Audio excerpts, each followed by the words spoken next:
Mentioned, my name is Krista, and I am a broker in real estate and a certified financial planner. Thank you, everyone, for joining us today. I'm excited to spend the next 20 minutes or so as we talk about how to dollar and cents your way to financial freedom. Today's session is going to cover a broad range of topics. We're going to touch on what is a financial plan, the significance of having a plan and the key components of it, some high-level tax tips, retirement planning considerations in each stage of your business. And my hope through this is that it's going to be interactive and engaging. So please feel free to pop any questions that you may have in the chat box along the way. We're going to have time for Q&A at the end. So just a little bit about me. My wife, Angie, and I operate a real estate team in London, Ontario. After 15 years in the financial industry, with the final 5 spent in wealth management and financial planning, we started the MYLIE Group Real Estate team in 2018. Our core focus has been to take a client-centric approach in all areas of our business. We quickly grew the MYLIE Group brand and reputation by taking on only 8 clients at a time, focusing on building lasting relationships and loyalty within our family of clients. Our ultimate goal is to truly embody our commitment to make your life insanely easier. Talking about financial planning and financial literacy is a true passion of mine. I aspire to make a lasting impact in our communities through educating our clients through events like this, along with offering outreach programs through different organizations like Innova. So, what is a financial plan? A financial plan is a roadmap that helps to align your financial decisions with your broader life goals. By identifying where you are and where you want to go, you're better able to explore different options or routes on how to get yourself there. So, a plan should be a living document, something that you review regularly and grows with you over time. Looking at it at least once a year, or if there's any big life changes that happen for you, will set you up for long term success. Building this habit early on will help ensure that you stay on track with your goals and allow you to pivot or shift along the way as life happens. Because, as we all know, nothing ever goes as we plan it, no matter how good or solid our plan is. So, why is it important specifically for realtors? I strongly believe that everybody deserves to have a financial plan, no matter how much or how little money you currently have. The sense of security that it can provide, the peace of mind that it gives you, is truly a wonderful thing. Money can often be a really touchy subject for many people, something that's not openly talked about. However, when we can remove the emotion from your finances and just focus on the numbers, the clarity and peace of mind that can come from that can be truly life changing. So, a plan can provide you a personal financial security, sense of security. By understanding your income and expenses, you can have the peace of mind that you can make smart and educated financial decisions for yourself that support your life goals now and in the future. It can provide a business stability. So, our industry is often unpredictable and our income can fluctuate and sometimes be sporadic. It's not like we get a paycheck every other week. So, how do you manage your expenses? This is where a financial plan can help answer the question. Being able to refer back to your financial plan when important decisions need to be made will set you up to make informed decisions, ensuring that ultimately you align your broader financial goals with those decisions that need to be made. You'll have a clear understanding of the impact that each decision can have on your bigger picture of your plan in your life. So, having that roadmap with checkpoints along the way can also help you stay motivated and provide small wins as you work towards the bigger goals. Those feel good feelings, that sense of accomplishment that you get when you hit a milestone, can help keep you going strong.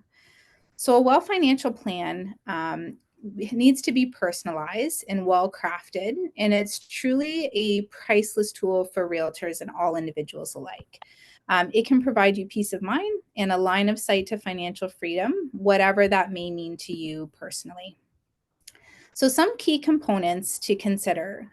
When you're self-employed and in a commission-based industry like ours, the financial planning process can look a little different than typical. Many advisors will say, start by analyzing your income to understand what you make so you can determine what you spend and what you're able to spend.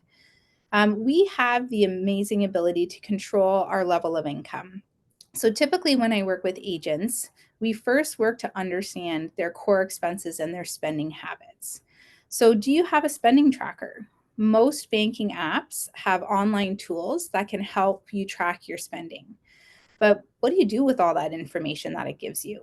And if you have multiple accounts or credit cards, it's also important to gather your total expenses to compile the information all in one place. And an income and expense tracker can be a great way to help build the clear line of sight on your spending habits. So I've attached one here to the presentation deck. We are going to be sharing it later. There's also a lot of great tools and resources online, but the key to this is to find something that you will work with long term and get it set up and get it in motion for yourself. So next you want to think about, what is it that you're saving for? Is it travel, retirement, buying a new car or home, building an emergency fund? Be really specific with what your goals are and set realistic timelines for your goals. Make them attainable and hold yourself accountable. You can think about using a buddy system here. If there is someone in your sphere that you know and trust who also wants to make their financial future better, think about working together and be each other's accountability partners. You can even do reminders like a dream book. So, kind of like a vision board. This is something that you can carry with you at any time as a visual reminder of what you're working towards. It can help set you up for success, along with things like automating your bill payments and savings. Take as much as the thinking out of it after you set your plan. I recognize that sometimes this can be challenging if you're newer in business and you're still building your pipeline, but get creative. Build a system for yourself that can be easily done each and every time that you do get paid. And one of the best pieces of advice that I want to give you today is to have separate bank accounts based on what the money is going to be used for. Savings accounts with most banks are free, and typically so are online transfers between accounts. So you can have as many as you need to clearly separate and manage your money. The key to managing your expenses is to track and categorize that spending. So know where and how you're spending your hard-earned money.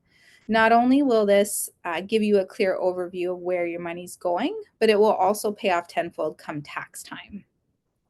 And lastly, I would recommend that you spend about 2 hours once a month updating that budget. So reflecting on that month before and setting your intention for the following month. As you do this regularly, it will become quicker and easier for you to do, and you should be able to get it to about an hour once a month once you find a good rhythm for yourself. So by knowing your expenses, you can then better understand what income you're going to need in a year to support the lifestyle that you want. And this can help guide your business plan each year. So next, you'll want to do an income analysis to identify what you've currently been making. So ideally, you want to look at the average of the last couple of years if you have that history, not just 1 year. And when you do this, you want to make sure that you're looking at both your net and gross income. So your net income is after taxes and after deductions. This is the money that you can actually spend in a year, and it's important to have a clear understanding of what that is. And be sure to factor in all sources of income, whether that's your commission, bonuses, and other revenue streams like rental or investment income. And if you've already done the work to understand your expenses, then you're going to have a good understanding of what your core needs are. Clearly separating your needs and wants is a really important step. So, identifying your basic needs, what's included in your core living expenses, medical care, food, those items that are non negotiable each and every month, they set the foundation for what you need to earn. Then you want to look at your other spending like entertainment, eating out, hobbies. These items are considered to be discretionary and within your control. This spending formulates your lifestyle budget. So then how do you marry it all together? How do you create a sustainable budget that will help you meet your goals? A good start is to think about what budget can you live within, and knowing your expenses will help answer that question. And then how do you divvy up each paycheck? A suggestion I would give you is to try something like the 25-25-50 rule. It's a smart and straightforward way to allocate your spending and savings. So 25% of your commission check would go to be reinvested into your business. So this would help guide your business spending in and on your business. 25% you want to set aside for taxes. You cannot avoid paying taxes, but you can plan strategically on how to minimize them. And we're going to talk a little bit more about that in a few minutes. And understanding your personal tax situation will help know if this percentage will work for you, if you're going to need to divvy it up a little bit differently. So the last 50% you can think of as your personal paycheck. And it's a good rule of thumb to divvy that up, your personal budget, just like you did with that overall commission check. So leveraging that 25-25-50 rule again. This time, 50% of it would cover your needs, so your non-negotiables each month. Then 25% would cover your wants. So this would be your lifestyle expenses. And the last 25% would be for savings, giving, and our debt repayment. So this is the portion that, when managed wisely, will help you attain your personal goals.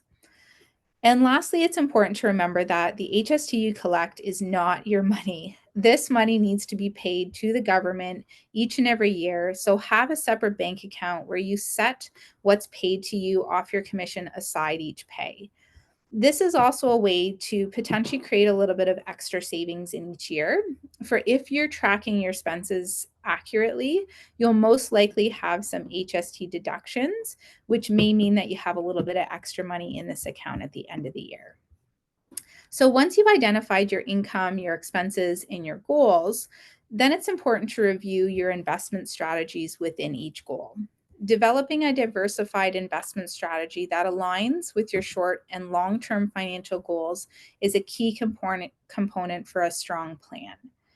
When you are the most valuable asset that you to your family and in your business. So I'm a firm believer that having an emergency fund is one of the best things that you can do for yourself and your family. Building this will help you confidently navigate unexpected challenges that may come up. So a solid plan with this would ideally include 6 months of living and business expenses set aside somewhere. This could be in a savings account, it could be accessible on a line of credit or a credit card, or a combination of each. Your timeline to achieve goals in your plan is often one of the most important considerations when determining a suitable investment strategy. And it's often one of the most overlooked or downplayed items in a plan. So short-term goals should leverage low to no risk investments or accounts. With longer term goals, and in those accounts, you can afford to take on a little bit more risk with these accounts, as you have the time frame to ride out fluctuations and unforeseen challenges. So leveraging an investment specialist to explore options based on your time frame, investment knowledge, and comfort level with risk is an important step to take before setting any savings plans in motion. And as your portfolio grows, you also want to consider real estate or other investment options like insurance policies as tools to help you grow your wealth, protect your assets, and diversify your portfolio. You also want to think about debt management and how you develop a plan to minimize and eliminate your debt strategically. When planning where to focus your payments, target the highest interest rate debts first to pay them off as quickly as possible. Pay your minimum payments on other debts and focus your allocated portion of your budget towards the highest debts first. And then once you pay off that first one, reallocate that debt payment to the next highest interest rate debt. And don't forget to do that in the same month that you've made that last payment to the other one. This way, you're allocating the same amount each month to that debt reduction goal, and you don't get used to having a taste of that being added back into your spending money. You may also be able to look at consolidating any debts that you have into one loan or one line of credit. Does it put you in a better overall financial position? This can potentially help to reduce the amount of interest that you pay, and in turn help you to pay off some of those debts faster. So talking taxes now, keeping your receipts and tracking your spending can be one of the best things that you can do for yourself when you're self-employed. As we touched on briefly already, it allows you to know where and how you're spending your money, and it can help you make smart and informed investment or informed financial decisions. You want to take the time to talk to a tax professional to understand what you're allowed to write off in your business. Every industry has different rules, so the more that you know, the more you'll be able to strategically spend your money to maximize your business deductions, which will in turn help and better your annual tax situation. So a couple of common deductions for real estate agents specifically.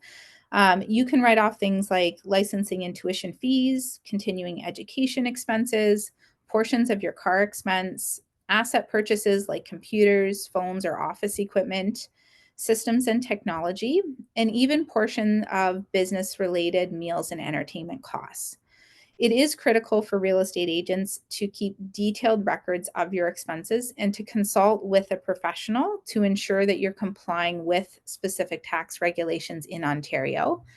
And additionally, the tax laws and deductions may change. So staying up to date on the latest regulations is essential as well. Thinking in terms too of helping taxes, PREX is something that is newer to our industry as a new option. There are some advantages of personal real estate corporations, from separating personal and business liability to potentially saving you thousands of dollars a year of what you're paying in taxes. Now, everybody's situation is very different, so you want to work with a qualified accountant to evaluate if a corporation makes sense for you. There is a cost to set it up and to operate it, so you want to make sure that it does make sense. The nuts and bolts to know about a real estate corporation is that they started in October of 2020. We are allowed to now form these corporations to take advantages of tax advantages and, again, limiting personal liability as we operate our businesses. I have included a high level of some of the tax advantages on the slide. Typically, the guiding principle to remember is if you earn more than $100,000 in GCI in a year, that's when you may really want to consider forming a PREC. So talk to a tax professional about that. There are also many great savings tools which can help your tax situation, including registered retirement savings plan and tax-free savings accounts, just to name two. So how do you decide which one is right for you? What you always want to keep in mind is that the focus with tax planning is to minimize how much you pay in taxes over your lifetime, not just in one calendar year. You don't want to get tunnel vision and get too caught up in what you pay in any one year. When you contribute money to an RRSP, you receive a deduction against your income in the year that you put it in. Therefore, you save whatever tax amount that you would have paid at your current year's tax rate. When you withdraw that money from your RRSP, though, the money that you take out is considered taxable income in the year that you take it out. So the major question here is, do you expect to be in a higher or lower tax bracket when you take that money out? It only makes sense to put money into an RSP if you anticipate to be in a lower tax bracket when you're ready to withdraw the funds, which is most likely in retirement. So projecting your income of where you may be at that time, being sure to include all potential sources like pensions, CPP, OAS, rental investment income on top of those RSP withdrawals is an important thing to do when looking at what tax bracket you may be in. Now, a tax-free savings account, the funds you contribute to that are taxed in the year that you put them in at whatever your tax bracket is then. The amazing benefit is that you'll not be taxed on these funds again as long as they stay in the account. And providing you're staying within your limits, you'll also never pay taxes on the growth that you see in those tax-free investments. You can use this money for any purpose at all, and they're not considered to be taxable income when you take the money out. Now, there are limits on both RSP contributions and tax-free contributions annually. You can accumulate, or you do accumulate, RSP contribution room based on your earned income every year. As of now, it grows at 18% of your earned income in the previous year. And tax-frees, everybody has the same limit. If you're over 18 years old, you're eligible to have a tax-free savings account. It did start in 2009, and as of 2024, the limit is $95,000 per person in a tax-free savings account. So lastly, each year, you do want to take proactive steps before year end to explore potential tax saving strategies. Connecting with your accountant every October and November when they're not busy, it's a great way to review the year and see if there's any tips that they can give you on how to better your tax situation that year. Most accountants will include this in the annual cost you already pay. So having that opportunity to potentially take action then, rather than trying to be reactive later, is a great thing. A couple of tools listed on the bottom here to review some of the things that we've talked about. So lastly, on retirement planning, there's a common misconception in our industry that when you stop working, your income will stop. If proper planning and work is put in advance, your business can be your pension plan. You can create a retirement saving strategy to ensure financial security in your later years by ensuring you grow a saleable business during your working years. By starting early and planning ahead, you can set yourself up for a comfortable retirement, one that includes all the things that you absolutely love to do in life. So building strong saving habits early in your working career can set the foundation for future success. Utilizing something like that 25-25-50 rule we discussed to manage your finances is a simple and easy way to set yourself up for long-term success. Looking at a financial plan around your retirement when you're 30 versus 50 can also have a significant impact on your lifestyle in retirement, often to the tunes of thousands of dollars a year. The key really is to start early. So leveraging investments like RRSPs and tax-free to maximize your savings potential when you're just starting out can have a big impact as well. Also, if you're early in your career, consider partnering with a senior agent to mentor and learn from. This can provide you with invaluable learning opportunities, and there may be opportunity to be part of their retirement or succession planning. And this could position you to potentially take over their business when they're ready to retire. And once your career advances and you have an established business, explore investment options that maximize growth during the middle phase of your career. These are often your peak earning years, and by now, hopefully, you have built a solid foundation for your financial savings. Now's the time to take some calculated risk on your investments. Consider diversifying your investments by purchasing real estate investment properties, insurance policies, things like that if they make sense for you in your financial situation. And be sure to reassess your financial goals and progress, again, at least annually, taking the time to adjust your strategies as your life changes. You want to surround yourself with a stellar council of experts at this point who can help guide you through important decisions. The panel of professionals should include people like an accountant to assist with tax planning and advice, a financial planner to help fine-tune and keep your financial plan on track as your life builds and becomes complicated, an investment advisor to assist in evaluating your investment options and align with your overall financial plan, a lawyer to assist with will and estate planning, a mortgage and debt expert, and an insurance advisor to assess and help mitigate risk. This is by no means an extensive list or inclusive list. Depending on your personal situation, you may need other professionals within your sphere of influence. So when you're in those final years of your career, typically 3 to 5 years out from your ideal retirement year is the best time to take action to solidify your business and your database to make a significant impact on the potential income that you can have when you're ready to transition into retirement. From the sale of your business, you can create a private pension plan for yourself and your family. Goodwill is hard to sell. However, a healthy database holds great value. Succession is possible in real estate. It's not often talked about, but it is happening. Consider partnering with a junior agent about 3 years in advance of your ideal retirement year. Someone who's a good fit for you once you're ready to slow down and transition into the wonderful world of retirement. Look for someone with similar values and work ethic. Seek someone who will have a similar personality and communication style. And consider leveraging a talent acquisition company or consultant to help find that good fit. It will help remove some of the personal from the process and ensure that you have a good fit based on your ideal criteria. Then work with that agent closely to integrate them into your business so that your clients will grow to trust them and to know them as an extension of your business. And when you set that retirement date, be sure to review your overall financial plan and investment strategies at least once a year, each year, and adjust accordingly as you approach retirement. Gearing up for how you'll draw income in retirement and planning ahead from a tax perspective can help ensure that there are no unexpected surprises when you're finally ready to take that step out of working day to day and enter into that next stage. So that wraps up the planned portion of the presentation. I'd love to open it up for Q&A, and don't hesitate to reach out after if you want to dive into any topic in more detail.